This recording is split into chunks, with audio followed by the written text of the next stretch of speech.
नमस्कार। रेवा TV digital media में मैं सिमरन आप सभी का स्वागत करती हूँ। जैसा कि आप सभी जानते हैं कि लोकसभा 2024 का जो चुनाव है वो होने वाला है और आचार संहिता भी लग गई है। और साथ ही साथ पार्टियां जो है उम्मीदवारों के नामों की घोषणा भी करते जा रही है। हर एक पार्टियां जो है अब धीरे धीरे उम्मीदवारों के नामों की घोषणा करेगी और आप देखेंगे जनसभाएं भी संबोधित की जाएगी।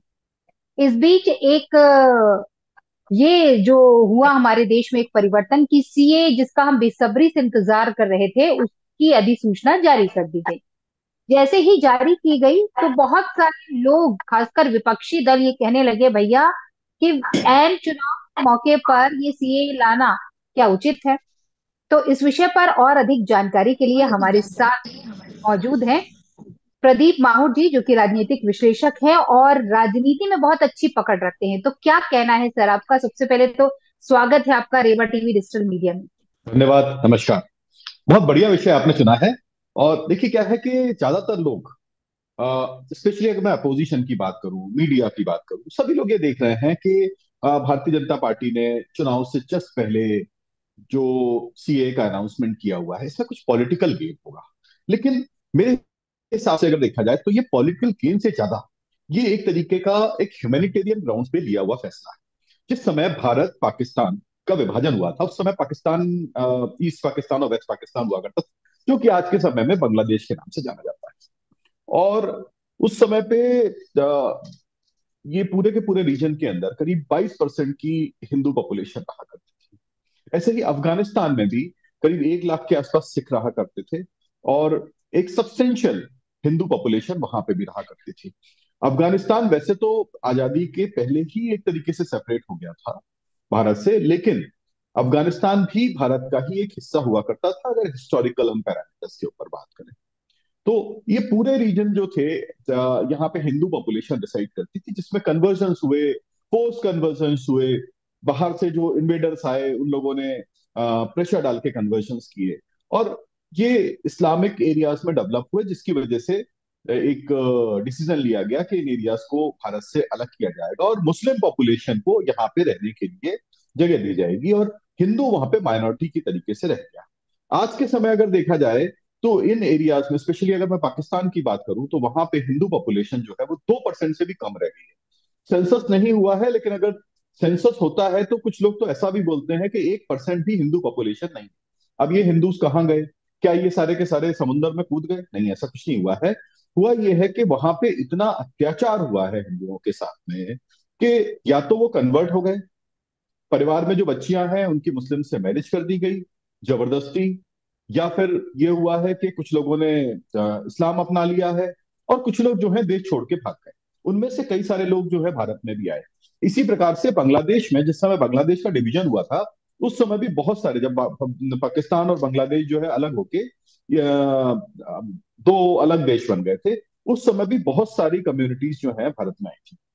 अगर हम वेस्ट बंगाल की बात करें तो वेस्ट बंगाल के अंदर दो कम्युनिटीज जो आई थी वो थी, एक मटुआ और एक कम्युनिटी जिसको बोला जाता है रागवंशी कम्युनिटी। तो ये कम्युनिटीज, दो कम्युनिटीज जो है, इनका टोटल पॉपुलेशन वेस्ट बंगाल के अंदर आज के समय में करीब करीब 13% के आसपास है। 13% पॉपुलेशन इनकी डिसाइड करती है। अब 13% पॉपुलेशन आप सोच सकती हैं कितनी बड़ी पॉपुलेशन डिसाइड करती है। ऐसे लोग जो कि ना तो भारत के हैं ना बांग्लादेश के हैं, किसी कोई देश उनका है ही नहीं है। अगर भारत उनको ये बोले कि आप यहां से चले जाओ तो वो जाए तो जाए कहाँ बेचारे। इसी प्रकार से हमारे जितने भी ऐसे एरियाज हैं जो कि बॉर्डर एरियाज हैं, वहां पे अलग अलग कम्युनिटीज आई हुई हैं और ये सारी कम्युनिटीज भारत में आने के बाद में किसी भी हाल में जाने को तैयार नहीं है, क्योंकि उनको मालूम है कि अगर वो जाएंगे तो उनका ट्रीटमेंट बहुत खराब होगा। इसी प्रकार से पाकिस्तान से कई सारे लोग अपनी जान बचा के माइग्रेट करके आए और उनकी तो स्थिति इतनी खराब है, पाकिस्तान और अफगानिस्तान दोनों की अगर बात करें, वहां पे तो स्थिति ऐसी खराब है कि अगर ये गलती से माइग्रेट करके वापस पहुंच गए वहां पे तो अगले दिन इनका इनका जीवन जो है वो वहां पे सुरक्षित नहीं है पूरी तरीके से। ये लोग वहां पे या तो मार दिए जाएंगे या फिर इनके साथ में ऐसा घोर अत्याचार होगा जो कि हम मानवीय दृष्टिकोण से देखेंगे तो हमारे रोंगटे खड़े हो जाएंगे। ऐसी परिस्थिति के अंदर, जिसके अंदर माइनॉरिटी कम्युनिटीज, इन देशों में रहने वाली माइनॉरिटी कम्युनिटीज, जिसमें हिंदू भी आते हैं, जिसमें सिख भी आते हैं, जिसके अंदर ईसाई भी आते हैं, जिसके अंदर पर्शियंस भी आते हैं। ये सारी कम्युनिटीज जो हैं, ये अगर भारत में नहीं आए और भारत में इनको नागरिकता नहीं दी जाए, तो ये कहाँ जाएंगे फिर? ये जो डिसीजन लिया गया था, ये जो बिल पास किया गया था सिटीजनशिप अमेंडमेंट एक्ट का, ये काफी पहले पास कर दिया गया। उसके बाद क्या होता है? उसके बाद कोरोना आ जाता है। कोरोना आने के बाद में देखिए, कोई भी बिल बनाना, बिल बनाने के बाद में उसका एक प्रोसेस सेटअप करना, बिल बनाना अकेला एक काम नहीं होता है। उसका एक पूरा प्रोसेस होता है, एक कमेटी बनती है जो कि प्रोसेस बनाती है कि अगर कोई सिटीजनशिप के लिए अप्लाई करेगा तो कैसे अप्लाई करेगा। जैसे एक पोर्टल बनाया गया है, आपने देखा होगा, वेब पोर्टल बनाया गया है, उसमें एक फॉर्म दिया गया है, उस फॉर्म के अंदर अपना डेटाबेस फिल करेंगे, नेसेसरी जो डॉक्यूमेंट्स हैं वो फिल करेंगे। इसमें बहुत सारी प्रैक्टिकल चीजें भी होती हैं, उनके पास कौन कौन से डॉक्यूमेंट्स अवेलेबल हो सकते हैं। अब जैसे हम बात करें मठुआ कम्युनिटी की, तो इनको आए हुए बहुत लंबा समय हो गया, इनकी दूसरी या तीसरी पीढ़ी चल रही है। अब ये दूसरी तीसरी पीढ़ी जब चल रही है, तो ऐसी कंडीशन में उनके पास क्या डॉक्यूमेंटेशन हो सकता है, उनसे क्या डॉक्यूमेंटेशन लिया जाएगा? ये पूरा कमेटी बैठ के डिसीजन लेती है उसके ऊपर। पाकिस्तान से चलो जो लोग आए हुए हैं, और उनको आए हुए ज्यादा समय नहीं हुआ है, 10-12 साल हुए हैं, क्योंकि 2014 के पहले जितने आए हुए हैं उनको इसमें कंसीडर कर रहे हैं। आगे फ्यूचर में बाकी लोगों को कंसीडर किया जा सकता है, लेकिन अभी 10 साल पहले जो आए हुए हैं उनको ही कंसीडर कर रहे हैं। तो 10 साल से आए हुए हैं, उनमें कौन कौन से डॉक्यूमेंटेशन लिए जाए, इसका आगे का प्रोसेस क्या होगा, इसका वेरिफिकेशन कैसे करेंगे। ऐसा ना हो कि इस बहाने से कुछ लोग ऐसे आ जाए जिनको हम नहीं चाहते हैं। तो ये सारा स्ट्रक्चर फॉर्म करने के लिए, पूरा एक डिपार्टमेंट नया बनाने के लिए, उसके अंदर रोल्स एंड रिस्पॉन्सिबिलिटीज डिसाइड करने के लिए, उसके अंदर क्या है, पूरा प्रोसेस डिफाइन करने के लिए एक समय लगता है। और कोरोना की वजह से वो कहीं डिले हो गया था। डिले होने के बाद में जब ये प्रोसेस पूरा कंप्लीट हुआ, डिपार्टमेंट फॉर्मेशन हुई, पोर्टल जो है वो पब्लिश कर दिया गया, उसके बाद में इसको लॉन्च किया गया। इसका चुनाव से कोई भी लेना देना नहीं। चुनाव में इसका फायदा होगा ऐसा सोच के इसको नहीं किया गया। हाँ, इतना जरूर है कि भारत के अंदर बहुत सारा एरिया ऐसा है जहां पे लोगों की डिमांड थी कि इस प्रकार का डिसीजन लिया जाए, सीएए। भारत में रहने वाले जो जो माइग्रेंट नहीं भी हैं, वो भी ये चाहते थे कि सिटीजनशिप अमेंडमेंट एक्ट जो है वो लागू हो, और ऐसे लोग जो है उनको ह्यूमैनिटेरियन ग्राउंड्स पे भारत में रहने के लिए नागरिकता दी जाए। और वो भारत सरकार करती है, और उसकी वजह से अगर चुनाव में लाभ होता है। देखिए, डेमोक्रेसी के अंदर कोई भी सरकार हो, अगर सरकार ऐसा कुछ काम करती है जिससे कि नागरिक खुश होते हैं, नागरिकों का भला होता है, तो उसका चुनाव में लाभ होना स्वाभाविक है। उसको हम ये बोले कि चुनाव के लाभ के लिए किया गया है, जनता का भले के लिए किया गया है। और जनता का जब जब भी आप भला करोगे, तो वो चुनाव के अंदर बढ़ चढ़ के आपको समर्थन देगी, जिसकी वजह से सरकार में अगर आपको चुनाव में लाभ होता है, तो अच्छी बात है ना, इसमें बुरा क्या है? डेमोक्रेसी और है क्या? आप पूरे 5 साल भी जनता के लिए अच्छे काम करते हो, आप बोलो कि चुनाव के लिए किए जा रहे हैं। भाई, सरकार है, अगर चुन के नहीं आएगी तो वो काम करेगी कैसे?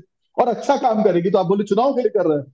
तो ये तो बिल्कुल फालतू की बातें हैं, अपोजिशन की यूजलेस बातें हैं। और मैं तो ये बोलता हूं कि अपोजिशन जितना विरोध कर रही है उसका, उतनी अच्छी बात है। कम से कम अपोजिशन की जो सच्चाई है वो लोगों को पता तो चल रही है कि अगर कोई भी अपोजिशन सीए का विरोध कर रही है, ये विरोध कर रही है कि जो भी कम्युनिटीज भारत में आई हैं उनको नहीं आने दिया जाए। भारत में आने वाले हिंदू, सिख, ईसाई, पर्शियन, ये जो और कम्युनिटीज हैं इनको वापस भगा दिया जाए।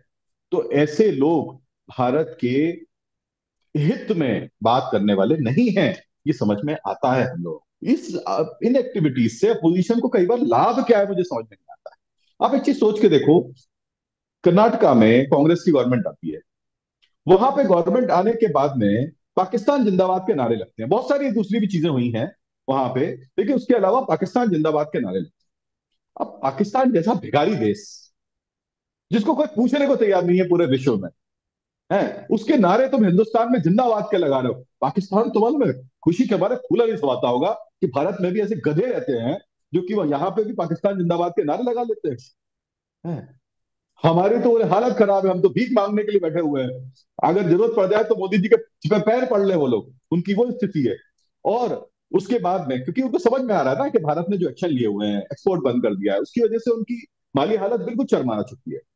उनके यहाँ की महंगाई बढ़ चुकी है, आटा अब नहीं मिल रहा है, लोग प्रोटेस्ट कर रहे हैं। वहां के जो रहने वाले लोग हैं वो ये बोल रहे हैं कि अगर हम भारत में होते तो ज्यादा सुखी होते। हमारा डिवीजन नहीं हुआ होता तो पानी ज्यादा भी। दुखी होता। और हाँ, और भारत में रहने वाले लोग जो हैं, कुछ लोग अगर उनका नारा लगाते हैं तो ये बड़े आश्चर्य की बात है। पूरे विश्व में हर व्यक्ति सोचता होगा कि भारत में किस प्रकार के लोग रहते हैं कि नारे भी लगा सकते हैं, और इससे अपोजिशन को कोई भी लाभ नहीं होगा, अपोजिशन का बहुत नुकसान होता है। क्या मुस्लिम कम्युनिटीज को देख के खुश हो रही होगी? बिल्कुल भी नहीं खुश हो रही होगी। मुस्लिम कम्युनिटी के कुछ कट्टरपंथी होंगे जो कि हो सकता है खुश हो जाए, लेकिन पूरी मुस्लिम कम्युनिटी कट्टरपंथी है मैं ऐसा नहीं मानता। मुस्लिम कम्युनिटी में भी ऐसे लोग हैं जो कि भारत को अपना राष्ट्र मानते हैं और उससे प्रेम भी करते हैं। तो ऐसे लोग कभी भी पाकिस्तान जिंदाबाद के नारे से खुश होंगे क्या? बिल्कुल भी नहीं खुश होंगे। वहां पे बहुत सारे ऐसे जगह हैं, मैं स्वयं देखा हुआ है कि लोग बोलते हैं भारतीय जनता पार्टी को मुसलमान वोट नहीं करते, ऐसा बिल्कुल फैक्ट नहीं। भारतीय जनता पार्टी को मुस्लिम एरियाज में भी वोट मिलते हैं, और वो कहां से मिलते हैं, मेरा जो पर्सनल एनालिसिस है, सबके अपने अलग अलग हो सकते हैं, मेरा मानना यह है कि जितने भी वोट मिलते हैं वो मुस्लिम महिलाओं के मिलते हैं। उनको वोट देने के लिए लेके जाता है, जाया जाता है, परिवार में कुछ और बोला जाता है, लेकिन वो जब अंदर जाती है तो वहां पे तो कोई बोलने वाला होता नहीं है। तो वहां पे वो धीरे से कमल के बटन पे बटन दबा देती। कारण क्या है उसके पीछे? उनको ये समझ में आ रहा है कि जितने भी निर्णय लिए गए वो सारे के सारे निर्णय वो महिलाओं के पक्ष में है। अगर भारतीय जनता पार्टी बात करती है कि यूनिफॉर्म सिविल कोड आए, तो यूनिफॉर्म सिविल कोड से फायदा किसका?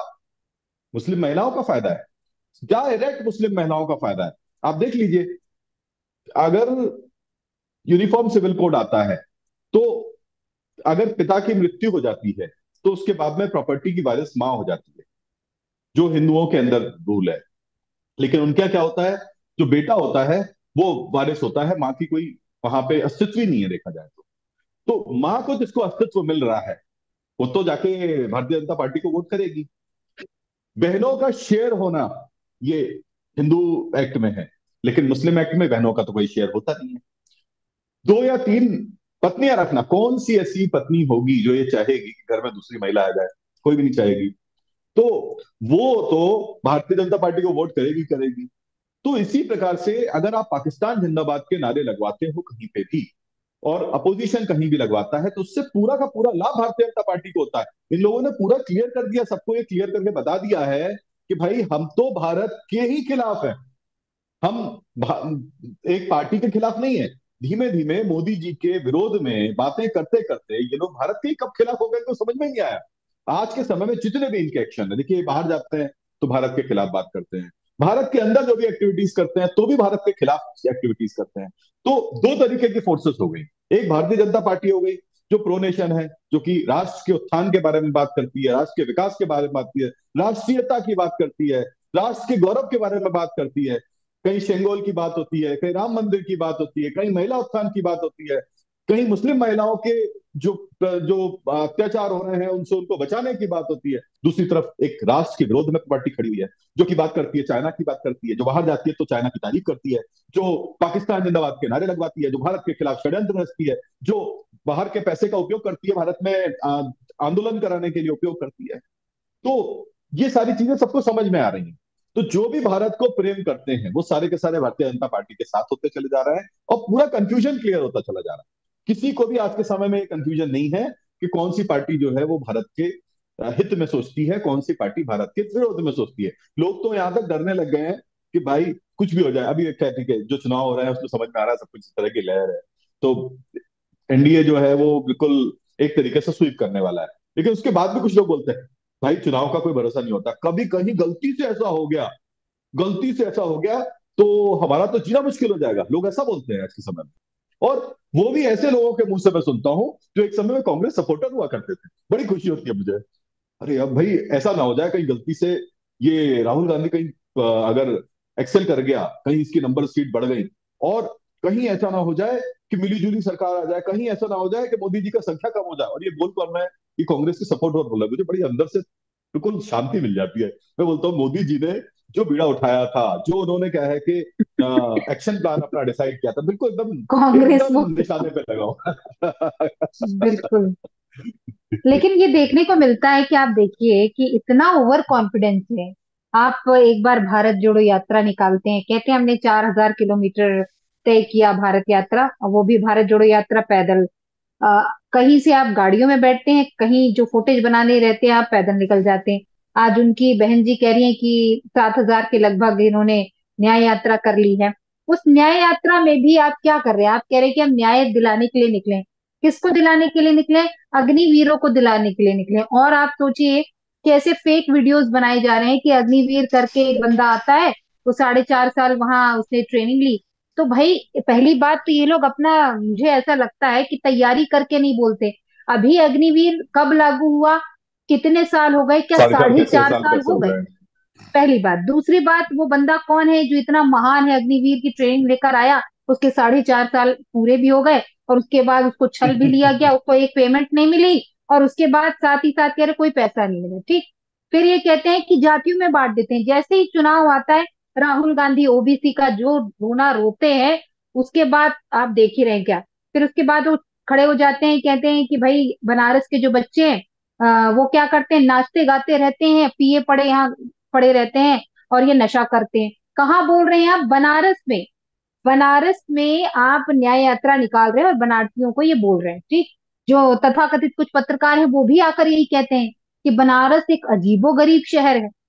और उसके बाद आज आप कह रहे हैं कि भाई इलेक्टोरल जो बॉन्ड आया है, उसमें बीजेपी जो है हर चीज छिपा रही है। तो भाई, उस बॉन्ड से चंदा जो है सिर्फ बीजेपी को मिलता है क्या? आप बताइए इस बात की सच्चाई, कि इलेक्टोरल बॉन्ड की हम बात कर रहे हैं, तो क्या सिर्फ बीजेपी पार्टी को ही चंदा मिलता है, बाकी सब पार्टियां ऐसी आ जाती हैं? देखिए, सबसे पहले आपके प्रश्न के दो हिस्से हैं। एक प्रश्न का जी। हिस्सा है डिवाइड एंड रूल, जो कांग्रेस का बोलता है। देखिए, बिल्कुल। कांग्रेस के पास में कोई चारा नहीं है। कांग्रेस को हम्म। एक चीज समझ में आ गई है कि उनका सबसे बड़ा नुकसान जो हो रहा है, वो हम्म। राष्ट्र के प्रति भावना जो उत्पन्न हुई है उसकी वजह से हो रहा है। भारत जब आजाद हुआ था, उसके बाद हम लोग देखते थे एक ही पार्टी थी, है ना। एक पार्टी होने के बाद भी लोग जो थे, रिलीजन में, कास्ट में, एरिया में, बहुत सारी चीजों में बटे हुए थे। लेकिन एक ऐसा चीज है जिसने सबको जोड़ के रख दिया है, वो है राष्ट्र की भावना। भारत के लिए जो लोगों के प्रति, लोगों के मन में जो एक आदर उत्पन्न हुआ है, श्रद्धा उत्पन्न हुई है, लगाव उत्पन्न हुआ है, वो जो है उनको सारी चीजों से अलग कर देता है। वो किसी कास्ट के नहीं रहते हैं, वो किसी रिलीजन के नहीं रहते हैं, किसी एरिया के नहीं रहते हैं। वो पहले भारतीय हो जाते हैं। और जैसे ही वो पहले भारतीय हो जाते हैं, वो भारतीय जनता पार्टी के पाले में आ जाते हैं। और ये सबसे बड़ी समस्या है राहुल गांधी की। तो राहुल गांधी के पास में इसका सोल्यूशन क्या है? कि लोगों को डिवाइड करो। लेकिन आप एक चीज सोचिए कि डिवाइड करना क्या इतना आसान है? जिस व्यक्ति के मन में राष्ट्र के प्रति भावना आ गई, जिसके मन में राष्ट्रीयता की भावना आ गई, जिसके मन में राष्ट्र के प्रति सम्मान आ गया, उसको अब आप बोलोगे कि तुम दोबारा से डिवाइड हो जाओ, अलग हो जाओ, नहीं नहीं, तुम भारत के नहीं। अब आपने देखा होगा, एक इन्होंने एक बयान दिया था बीच में कि India is A union of states. यानी भारत जो है वो एक राष्ट्र ना होके एक देश है। राष्ट्र और देश में काफी अंतर होता है। राष्ट्र ना होके एक देश है, और छोटी छोटी स्टेट जो हैं उनको मिला के बनाया हुआ, ब्रिटिश के द्वारा फॉर्म किया हुआ देश है। जबकि हमारी जो संस्कृति है कितनी पुरानी है।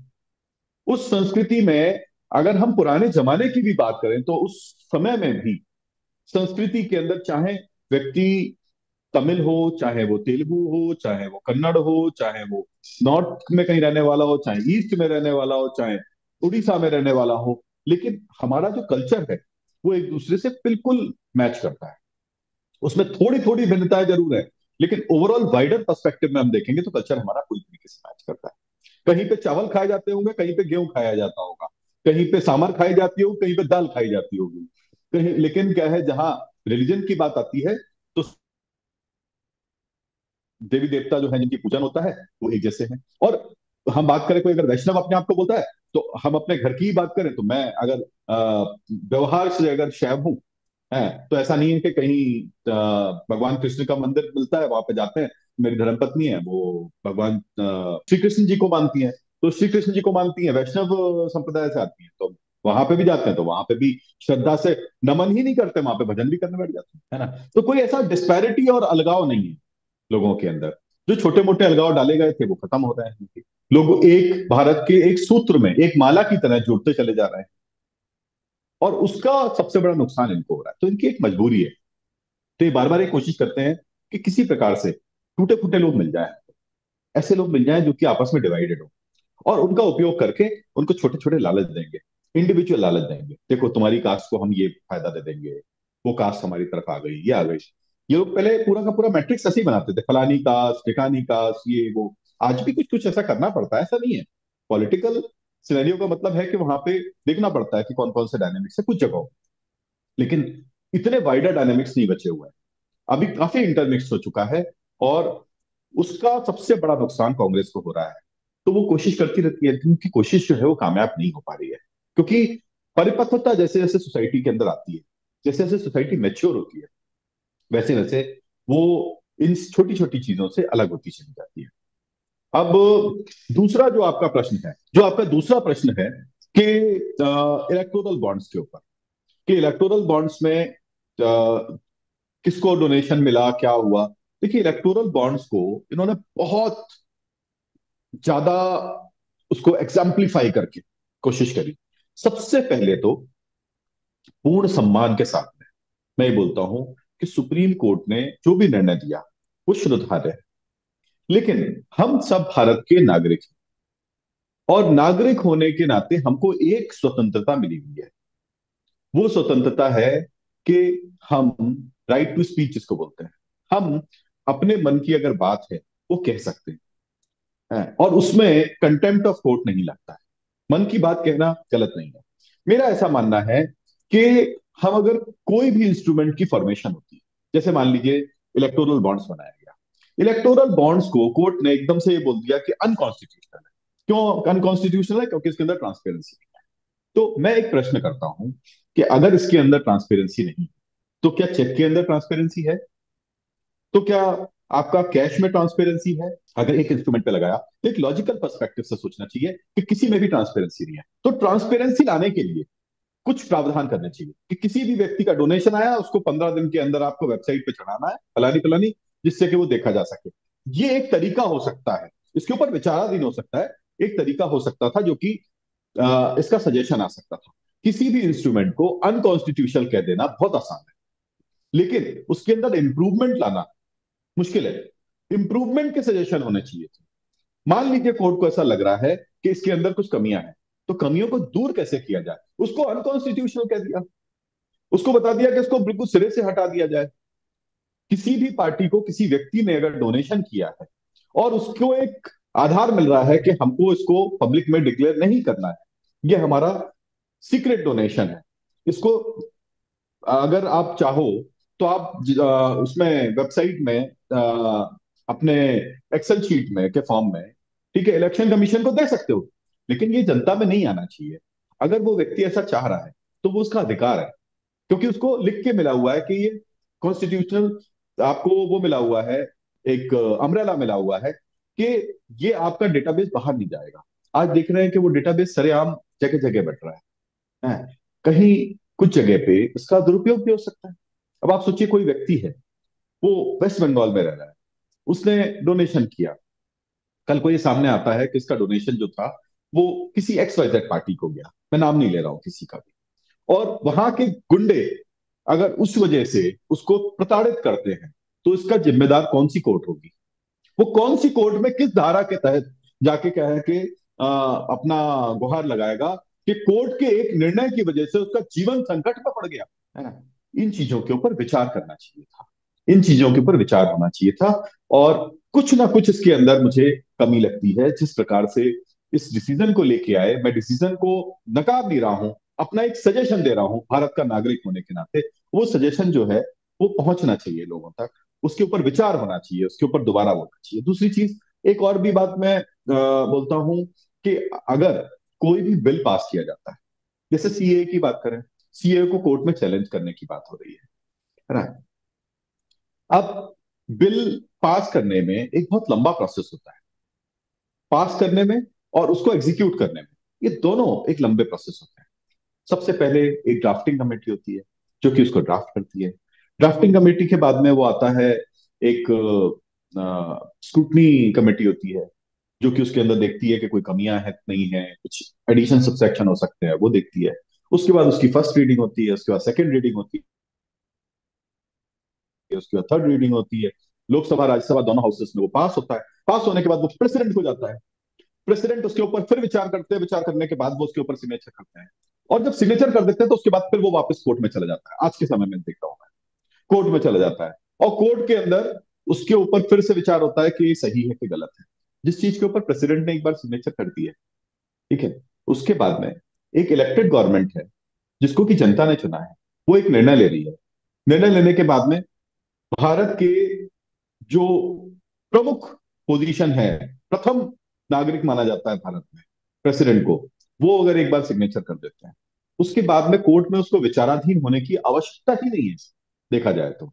यानी ये तो एक कल को एक डिबेट खड़ी हो जाएगी कि कौन बड़ा, प्रेसिडेंट बड़ा, या क्या बोलते हैं कोर्ट बड़ा, या जुडिशरी बड़ी।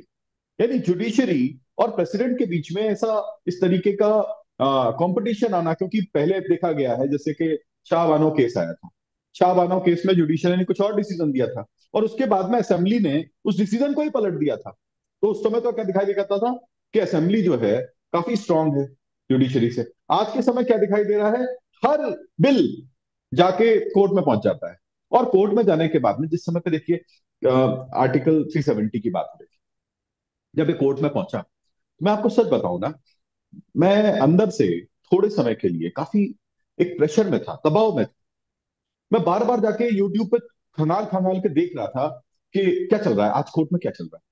क्यों देख रहा था, क्योंकि मुझे ऐसा भय लग रहा था कि कोर्ट के अंदर निर्णय होने वाला है कि भारत का एक हिस्सा जो भारत में अब जाके विलय हुआ है इतने सालों बाद, वो हिस्सा कहने को था लेकिन वहां का झंडा और था, वहां का कॉन्स्टिट्यूशन कुछ और था, है, वो आज जाके विलय हुआ, उसको वापस अलग करने की साजिश चल रही है। कहीं कुछ लोग उस साजिश में कामयाब तो नहीं हो जाएंगे। और ये पूरे भारत में बहुत सारे लोग सोच रहे थे इस तरह के केसेस जो है वो कोर्ट में एक्सेप्ट ही नहीं होने चाहिए। एक बार असेंबली में वो क्लियर हो गए, उसके बाद में उसके ऊपर विचार क्या करना, प्रेसिडेंट का सिग्नेचर हो गया, उसके बाद विचार क्या करना उसके ऊपर, है? उनको एक्सेप्ट करना ही कहीं ना कहीं उनकी सेंटिटी को कमजोर करता है, उनकी सेंटिटी कमजोर नहीं होने देनी चाहिए। इस बारे में विचार होना चाहिए आगे, ऐसा मैं सोचता हूं। अब जो इलेक्टोरल बॉन्ड्स हैं, इलेक्टोरल बॉन्ड्स में जो सरकार का ध्येय था, देखिए सरकार ने सबसे पहला क्या काम किया, 50,000 रुपए तक की लिमिट थी, उसको कम कर दिया। क्यों कम किया, कैश की लिमिट की बात कर रहा हूं मैं। क्यों कम किया, क्योंकि सरकार ये चाहती थी कि कैश के अंदर डोनेशंस पार्टीज को नहीं आए। अगर सरकार जो है उसका ध्येय मजबूत नहीं होता, उसका ध्येय धांधली होता, उसका ध्येय होता कि ब्लैक मनी आ जाए हमारे पास में, तो वो क्या करती, कैश की लिमिट को वैसा का वैसे रख देती। कैश की लिमिट को कम करने की क्या आवश्यकता थी, अगर सरकार का मनी गलत था तो वो कैश की लिमिट को बढ़ा के रखती, जहां से भी पैसा आना था कैश में आ जाता, ना कोई झंझट, ना कोई कोर्ट, ना कुछ, सीधे उठाओ उसको खर्च करो। लेकिन सरकार क्या चाहती थी कि हम ब्लैक मनी से व्हाइट मनी की तरफ माइग्रेट करें। जो ब्लैक मनी का एक पार्टी का फंडिंग का तरीका बन गया था उसको खत्म किया जाए, उसको सिरे से हटाया जाए। और जब जाके उसको हटाने के लिए एक इंस्ट्रूमेंट लेके आया गया जिसमें ऐसा एक प्रावधान था कि आप उसको परचेज कर सकते थे। परचेज करने के बाद में अपने जो अकाउंट्स हैं, चेक में और उसमें अंतर क्या है, एक ही अंतर है। देखिए हर पार्टी जो है वो 80D में रजिस्टर्ड होती है। 80D में रजिस्ट्रेशन का मतलब है कि जब आप क्या है कि कोई भी उनको पैसा देते हो डोनेशन के फॉर्म में, तो वो आपकी इनकम से 80D से बाहर हो जाता है, यानी उसके ऊपर टैक्स नहीं लगता उस जी। इनकम के ऊपर जितना आपने जी। डोनेशन दिया हुआ है। इसी प्रकार से जब आप हम्म। बॉन्ड खरीदते हो तो आप अपने अकाउंट्स में जब आप शो करते हो तो अकाउंट्स में क्या शो करते हो, इलेक्टोरल बॉन्ड नंबर देते थे। आपको पार्टी का नाम शो करने की आवश्यकता नहीं पड़ती है अपने अकाउंट्स के अंदर, है ना। ये एक सहूलियत जो है वो मिल जाती है। जब आप नाम शो करते हो, उसको आप सीए को देते हो ऑडिट करने के लिए, उसके पास क्लियर हो जाता है कि आपने कौन सी पार्टी को डोनेशन दिया। हर व्यक्ति एक कॉन्फिडेंशियलिटी चाहता है, अपना डोनेशन जो है वो हम ना बताएं जनता में, वो चाहता है। मेरा राष्ट्र के प्रति प्रेम है, मैं चाहता हूं कि ये पार्टी जो है वो राष्ट्र के प्रति अच्छा काम कर रही है, मुझे उसको हर तरीके से तन मन और धन तीनों से सपोर्ट करना है। मेरी इच्छा, मेरा पैसा मेरी इच्छा, मैं तन से सपोर्ट करता हूं उस पार्टी के लिए। अभी हम बैठ के जो चर्चा कर रहे हैं, काफी टीवी चैनल्स हैं उसमें चर्चा करता हूं बैठ के, ठीक है, सोशल मीडिया के ऊपर चर्चा करता हूँ, बाहर निकलता हूं तो चर्चा करता हूँ। ये मैं तन से सेवा कर रहा हूँ, मन से, अंदर से मैं चाहता हूँ, है। और धन से अगर मेरी इच्छा होती है तो इलेक्टोरल बॉन्ड, या मोदी जी ने अभी जो बनाया हुआ है कि 5 रुपए से लेके 500 रुपए कुछ भी आप डोनेट कर सकते हो उनकी जो नरेंद्र मोदी ऐप के ऊपर जाके उस पर डोनेशन करते हैं। तो ये कॉन्फिडेंशियलिटी हर व्यक्ति का हक है, और उस हक को व्यक्ति को मिलना ही चाहिए। उसकी उसको इस वजह से कि कहीं कोई ब्लैक मनी उपयोग हो जाएगा। अब देखिए कितना एक फंडा फैलाया गया, किस तरीके का यहाँ पे फंडा फैलाया गया। ये बोला गया कि एक पाकिस्तान की कंपनी जो है उसने जी। फंडिंग करी हुई है। पाकिस्तान की कंपनी है, उसने फंडिंग फंडिंग करी हुई है भारतीय जनता पार्टी को, हब पावर ने। और बाद में आफ्टर क्या पता पुलवामा। चलता है जी हम्म। है, और पता क्या चलता है कि हब पावर जो है वो पाकिस्तान की कंपनी नहीं है। पाकिस्तान में एक आइडेंटिकल नाम की एक कंपनी एग्जिस्ट किया करती थी। हब पावर जो है वो भारत की कंपनी है, और उसके ओनर तुषार मेहता है, जिसने फंडिंग करी। अभी उसमें क्लियर नहीं हुआ कौन सी पार्टी को फंडिंग करी, लेकिन हब पावर की अगर फंडिंग गई है तो पाकिस्तान की फंडिंग तो नहीं है। कितना जलन है, कितना द्वेष है अपोजिशन के मन में, कुछ भी बातें करके लोगों को बरगलाने की कोशिश करना, पाकिस्तान का नाम जोड़ने की कोशिश करना। ये अपोजिशन जो है जिस तरीके से मिसयूज कर रहा है, इंफॉर्मेशन को गलत तरीके से यूज कर रहा है, जो भी इस तरह की इंफॉर्मेशन दे रहा था उनके ऊपर भी कार्रवाई होनी चाहिए, तो बोलूंगा। हब पावर का जिसने भी नाम लेके और सोशल मीडिया पे इसको चलाया और पार्टी को बदनाम करने की कोशिश करी, वो एक बहुत बड़ा षड्यंत्र था देखा जाए तो। और ये जानबूझ के किया हुआ षड्यंत्र था, क्योंकि जो व्यक्ति ये पता कर सकता है कि हब पावर ने डोनेशन किया, उसको ये नहीं मालूम था कि हब पावर जो है कहाँ की कंपनी है। उस समय तो डेटाबेस भी बाहर नहीं आया। उस समय तो ये जो अभी स्टेट बैंक ने जो डेटा आउट किया है वो भी आउट नहीं हुआ था, उससे पहले ही आ गया था कि हब पावर ने इन्वेस्टमेंट किया हुआ है। तो उसको अच्छे तरीके से मालूम होगा कि हब पावर भारत की कंपनी है, क्योंकि हम लोगों को तो नहीं पता था उसके बारे में। उसके बाद भी आप देखो कि वो शांति से बैठे हुए हैं, आराम से बैठे हुए हैं, इतना सारा प्रोपेगेंडा करने के बाद। यानी अपोजिशन जो है उसका डायरेक्शन बहुत गलत है, जनता को समझ में आ रहा है। लेकिन जनता के समझने के बाद भी आप सारे ऐसे प्रयत्न करते हो कि मोदी जी को बदनाम करने की कोशिश करते हो, और सारे प्रयत्न आपके विफल हो जाते हैं। अब आप देखिए जितना भी इसमें इन्वेस्टमेंट आया हुआ है उसमें करीब करीब जी। 6,000 करोड़ भारतीय जनता पार्टी को आया हुआ है। 12,500 करोड़ हम्म। के आसपास जो है वो टोटल बॉन्ड खरीदे गए। आप एक ऐसी पार्टी जो कि 10 राज्यों के अंदर उनकी सरकार है ना, 10 राज्यों में उनकी सरकार है, भारत में उनकी सरकार है, उनके पास में अगर 50% से थोड़ा कम अगर डोनेशन आता है तो उसमें कुछ गलत मैं नहीं मानता उसको। अब दूसरी तरफ अगर आप देखें, 1,600 करोड़ का टीएमसी का आया हुआ है। टीएमसी की सरकार कहाँ पे है? सिर्फ एक ही राज्य में सरकार है, वेस्ट बंगाल में। और उनकी पार्टी का एग्जिस्टेंस पूरे इंडिया में कहीं नहीं है। अगर आप दूसरे स्टेट्स में देखेंगे तो वेस्ट बंगाल के अलावा कहीं भी कोई एग्जिस्टेंस नहीं है। ममता बनर्जी की उस पार्टी को 1,600 करोड़ मिलता है। मतलब ये है कि 1,600 करोड़ रुपए काफी ह्यूज है। अगर इसको मल्टीप्लाई कर देंगे हम, और इसको मल्टीप्लाई करके हम 10 राज्यों से भी मल्टीप्लाई कर दें, तो भारतीय जनता पार्टी को तो बहुत इससे भी ज्यादा अमाउंट आना चाहिए था जो आया था, वो जो कि नहीं आया हुआ है। तो ये सब सामने दिखाई पड़ रहा है कि भारतीय जनता पार्टी किस तरीके से साफ सुथरी राजनीति को करना चाहती है, और उस साफ सुथरी राजनीति को किसी तरीके से एक शक के घेरे में लाने के लिए कोशिश जो है लगातार जारी है। आज के समय पे सिर्फ इस वजह से कि कोर्ट ने इलेक्टोरल बॉन्ड्स को अनकॉन्स्टिट्यूशनल बोला है, इसकी वजह से बहुत सारी जो पार्टीज हैं वो ये बोल रही हैं कि ये बहुत बड़ा स्कैम है। अगर स्कैम है तो आपने भी इसका डोनेशन लिया, सबने इसका डोनेशन लिया। दूसरी चीज, डेमोक्रेसी में डोनेशन लेना स्कैम कब से हो गया? पहली चीज है ना, आप उसको स्कैम बोल कैसे सकते हो? स्कैम का मतलब पता है? स्कैम का मतलब होता है घोटाला। घोटाला कैसे हो सकता है? एक पार्टी एक इंस्ट्रूमेंट निकालती है, उससे सारी पार्टियां डोनेशन ले सकती हैं। उसने तो ऐसा तो नहीं बोला था कि हम ही ले सकते हैं खेल, तब तो हम स्कैम मानते हैं उसको। स्कैम वो होते हैं जो पहले हुए थे। हैं स्कैम वो होते हैं जो बोफोर्स में हुआ था, जहां पे क्या है कि सबूतों के अभाव में छोड़ा गया था। अब पुरानी चीजें उखाड़ेंगे तो बहुत दूर तक जाएंगी, है ना। तो भारत ने बहुत सारे स्कैम देखे हैं, और स्कैम के बारे में पता भी है किस तरह से होते हैं, लेकिन इसको स्कैम बोल के आप क्या है कि एक इंस्ट्रूमेंट को सिर्फ इस वजह से कि कोर्ट ने बोल दिया है कि इसको हम अबॉलिश करते हैं, तो अबॉलिश करने से वो स्कैम नहीं हो जाता है। वो एक ध्येय था पार्टी का, जो शुद्ध ध्येय था, जिसमें वो ये चाहती थी कि ब्लैक मनी को हटाया जाए। और ये कौन नहीं चाहता फिर? भारत के किसी भी नागरिक से बोलोगे तो वो ये खुद ही बोलेगा कि करप्शन और ब्लैक मनी जो है इसको भारत से हटाया जाए। अगर हमारी ऊपर की राजनीति साफ है तो धीमे धीमे करके नीचे पूरे भारत के अंदर साफ सुथरा माहौल बनेगा।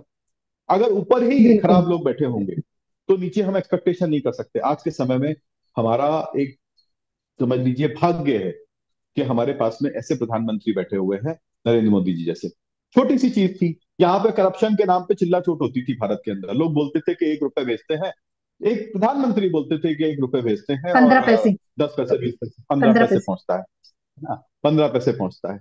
एक प्रधानमंत्री बोला करते थे। अब आप सोचिए, उसको रेडिकेट करने के लिए, उसको हटाने के लिए direct transfer to beneficiary scheme बनाती है एक पार्टी। अगर वो पार्टी के दिमाग में कुछ भी स्कैम वाली चीज होती, तो वैसी direct transfer to beneficiary scheme क्यों बनाती? लूट चल रही थी, वो भी लूट बनाती में नहीं शामिल थी। हो जाती। हम्म। हाँ, लूट में शामिल हो जाती। बोले पहले लोगों ने लूटा, हमको भी पेट भरना है। लेकिन यहाँ पे पेट भरने वाले लोग बैठे नहीं है।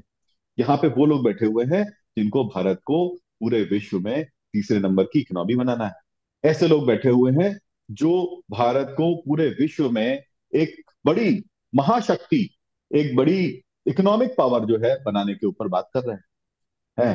हर जी। तरीके से जो इंपोर्ट होते थे हथियारों के, उनको छोड़ के भारत में इंडिजिनस हथियार बनाए जा रहे हैं। अभी हम लोगों ने जिस तरह से मिसाइल की टेस्टिंग करी है, मैं नहीं बोलता हूँ सारी चीजें नरेंद्र मोदी सरकार ने करी, लेकिन मोटिवेशन बहुत जरूरी है। आप साइंटिस्ट जो हैं, अगर मोटिवेटेड नहीं होंगे तो वो काम कैसे करेंगे? पहले क्यों नहीं होता था? पहले भारत में हथियार क्यों नहीं बनते थे? भारत सबसे बड़ा इंपोर्टर था। भारत के अंदर एक बम नहीं बनाया जाता था। आज मिसाइल भी बन रही है, सब कुछ बन रहा है, इंडिजिनस मिसाइल टेस्टिंग हो रही है। और जिस तरीके की मिसाइल टेस्टिंग हुई है, जो कि इंटर कॉन्टिनेंटल मिसाइल जिसको बोला जाता है, आप सोचिए कितना बड़ा भारत ने स्थान एक ग्रहण कर लिया। पूरी दुनिया उसके बारे में बोल रही है। और बड़कपन देखिए, चेस्ट थंपिंग हुई है, सीना पे इस तरह से करके चिल्ला चिल्ला के नहीं बोला गया देखो हमने क्या बोलते हैं इतना बड़ा काम कर दिया गया। सिर्फ बधाई दी गई अपने साइंटिस्ट को। चाइना अगर कोई भी टेस्टिंग करता है तो कैसे चेस्ट थंपिंग करता है, सबको नीचा दिखा दिया वजह से। लेकिन ये बड़कपन है भारत का। भारत ने कभी भी चेस्ट थंपिंग नहीं करी। भारत अपनी सिक्योरिटी को बढ़ाने की बात करता है। भारत बोलता है शांति की बात करता है। भारत बोलता है सबको जीने का अधिकार है, उसकी बात करता है। भारत कभी ये बात नहीं करता है कि हम दूसरे को, किसी को गुलाम बना लेंगे अपना, दूसरे किसी के एरिया पे कब्जा कर लेंगे, है ना। ये है भारत का बड़प्पन। ये है हमारी जो सरकार है, जो भारत की हमारी नीति है उसी नीति को लेके चल रही है। जो भारत के मेन कोर साइकोलॉजी है, उस साइकोलॉजी को ही आगे बढ़ाने वाली सरकार है। और इसीलिए हम सबको मिलकर इसका समर्थन करना ही चाहिए।